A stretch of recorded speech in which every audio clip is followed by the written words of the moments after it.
সখিনা, আমাকে আর কত কষ্ট করতে হবে? শরীরটা আর চলে না। কবে সুস্থ হব? কবে আবার কাজে যাব? ওসব ভেবো না গো, আমি তো আছি। চা খাও, শরীরটা একটু গরম হবে। আয়শা, মা, তোর বই পড়া হলো?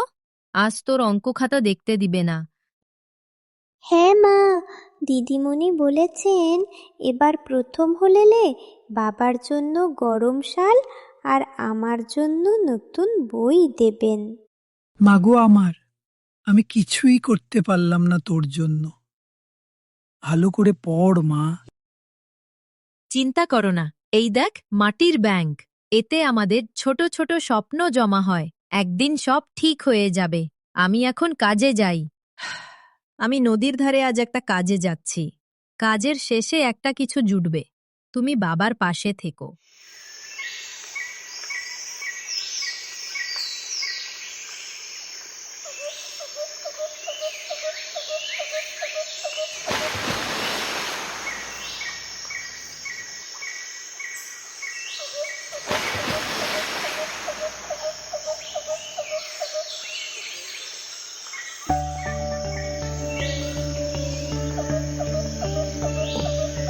এ তো বেশ ভারী থলি, মনে হচ্ছে অনেক টাকা আছে।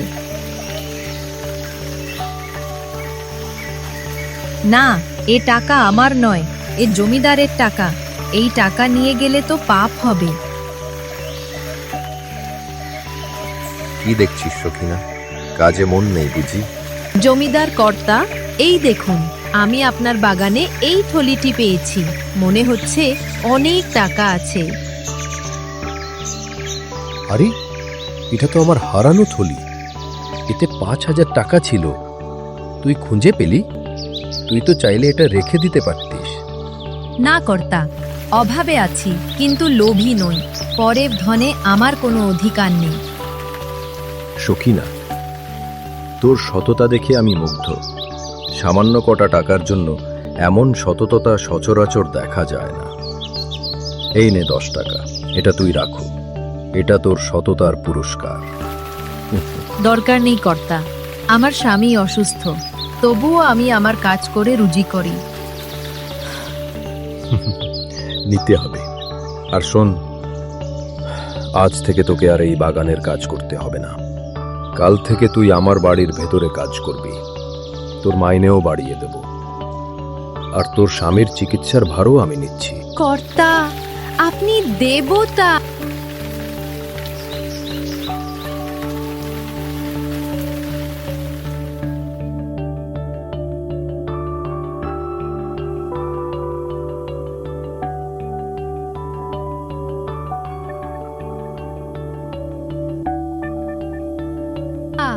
আয়শা, জমিদিদার কর্তা আমাকে বলেছে কাল ডাক্তার পাঠাবেন, আর তোর বাবার নতুন ওষুধও আসবে।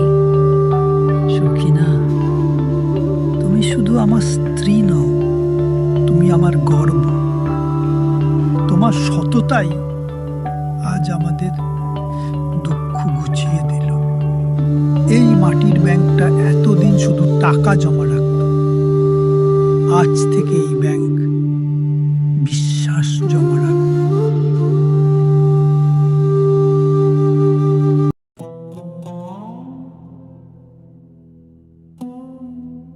তারপর আয়েশার বাবা সুস্থ হয়ে উঠল ও তাদের জীবন সুখে ভরে গেল। আয়েশা শিখল, সৎ পথে চললে, সত্যের পথে চললেই জীবনে আসে সত্যিকারের সুখ ও শান্তি।